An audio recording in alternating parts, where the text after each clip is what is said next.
తాకట్లో ఉన్న మీ బంగారాన్ని విడిపించి ఆ రోజు ఆన్లైన్ రేటుకి కొంటాం. Sharma gold company. నమస్కారం ఉమా గారు. నమస్తే అమ్మా. అక్షయ తృతీయ, ఈసారి అక్షయ తృతీయ ఏ రోజు వస్తుంది? దాంతోపాటు ఆ రోజు కనుక ఎవరైనా కూడా సద్వినియోగం చేసుకోవాలి అంటే ఎలా చేసుకోవచ్చు అంటారు? తప్పకుండా. అక్షయ తృతీయ ఏప్రిల్ 30వ తారీఖు వైశాఖ శుక్ల తదియ అని పిలువబడేటువంటి రోజున అక్షయ తృతీయగా మనందరం జరుపుకుంటూ ఉంటాం. అయితే ఈ వైశాఖ శుక్ల తదియ నాడు కృతయుగము ప్రారంభమైందంటండి. అందుకోసమే ఆ రోజున మనం ఏ పుణ్య కార్యక్రమము చేసినా, ఏ దాన ధర్మములు చేసినా, లేకపోతే ఏ పరిహారములు చేసినా, పితృతర్పణములు చేసినా, ఎలాంటివి ధ్యానము, జపము, హోమము ఏమి చేసినా సరే కోటి రెట్లు ఫలితాన్ని ఇస్తుంది, అంటే అక్షయం అవుతుంది. అందుకోసమే దాన్ని అక్షయ తృతీయ అని పిలుస్తూ ఉంటారు. అయితే జనరల్గానే యొక్క అక్షయ తృతీయ బుధవారము రావడం అనేటువంటిది చాలా రేర్ కాంబినేషన్, చాలా అరుదుగా వస్తూ ఉంటుంది. అందులోనూ అక్షయ తృతీయ రోహిణీ నక్షత్రంతో కూడి రావడం అనేటువంటిది ఇంకా అరుదుగా వస్తూ ఉంటుంది.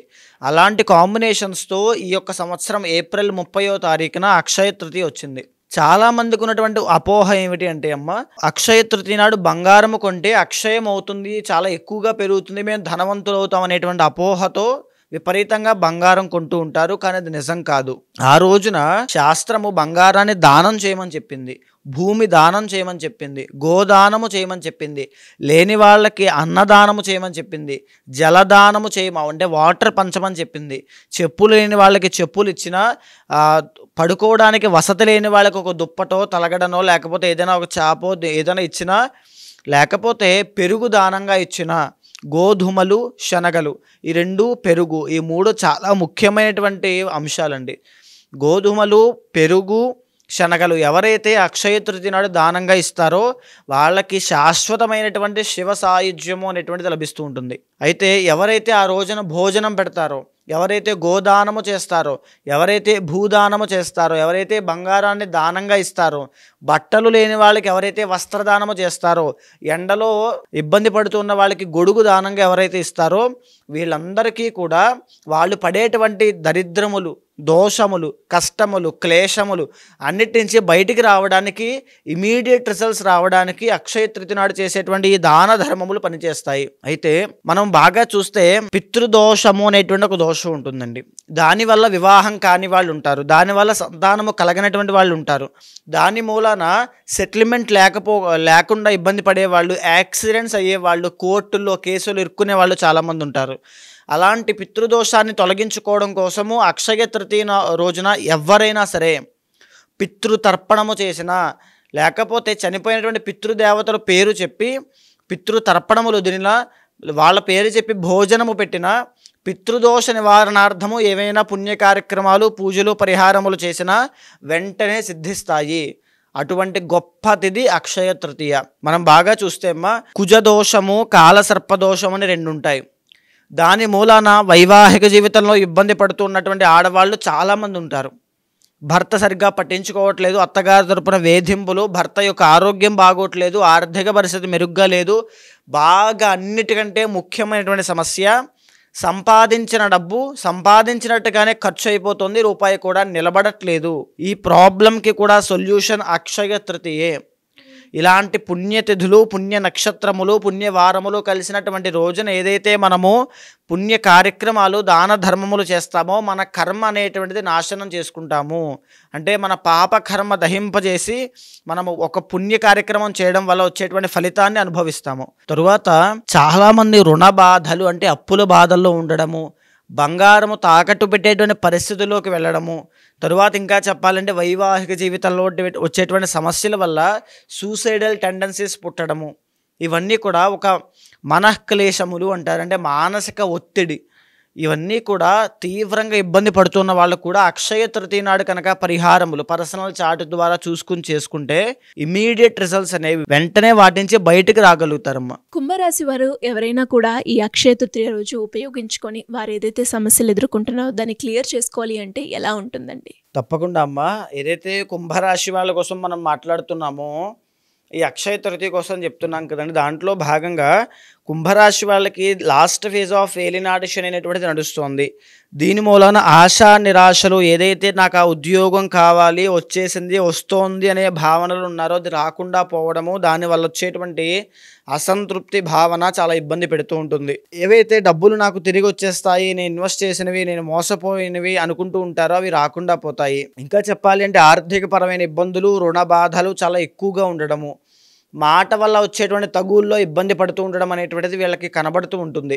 అయితే అన్నిటికంటే ఇంపార్టెంట్ ఏంటి అంటే ఏలినాటి శని దోషంతో పాటుగా వీళ్ళకి పట్టబోయేటువంటి లగ్న రాహువు, అదేవిధంగా గురుబలం పెరగడము పంచమ స్థానంలో అనేటువంటిది చాలా ఇంపార్టెంట్ అంశాలు.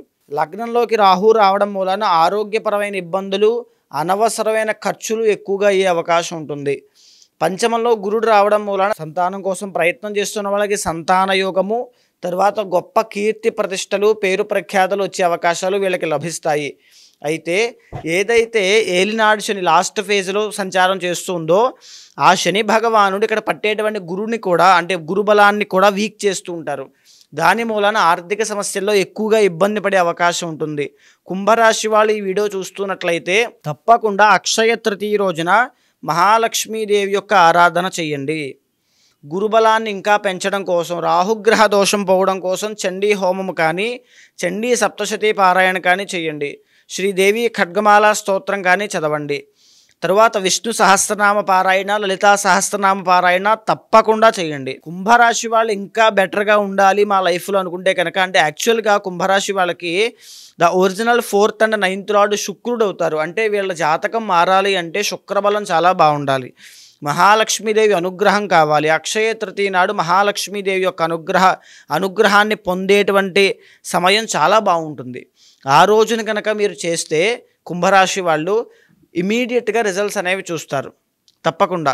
దీంతో పాటుగానే లగ్న అంటే 1st and 12th lord ruled by Shani కాబట్టి కోర్టు వ్యవహారాలు, కేసులు, అనుకోని తగాదాల్లో ఇరుక్కోవడము, వెన్నుపూసకు సంబంధించిన ఇబ్బందులు, డయాబెటీస్, కీళ్లవాతము, జాయింట్ పెయిన్స్, సయాటికా, స్పాండిలైటిస్ సమస్యల్లో ఇబ్బంది పడుతూ ఉన్న వాళ్ళు, గ్యాస్ట్రిక్ ట్రబుల్తో, రెస్పిరేటరీ ప్రాబ్లమ్స్తో ఇబ్బంది పడుతూ ఉన్న వాళ్ళు, ఇంకా చెప్పాలి అంటే అధికమైన కోపము, ఆ కోపముతో వచ్చేటువంటి సమస్యలు, వాటి ద్వారా ఇబ్బంది పడుతున్న వాళ్ళు తప్పకుండా అక్షయ తృతీయ నాడు మీ యొక్క పర్సనల్ చార్ట్ చూసుకున్న తర్వాత దశ అంతర్దశలు బట్టి వచ్చేటువంటి ఆ గ్రహాల యొక్క అధిదైవాలకి సంబంధించిన శాంతి పూజలు వెంటనే ఆచరించండి. దీని మూలాన ఏదైతే సమస్య వల్ల మీరు బాధపడుతూ ఉన్నారో శీఘ్రమే వెంటనే దాని నుంచి ఉపశమనం పొందుతారు.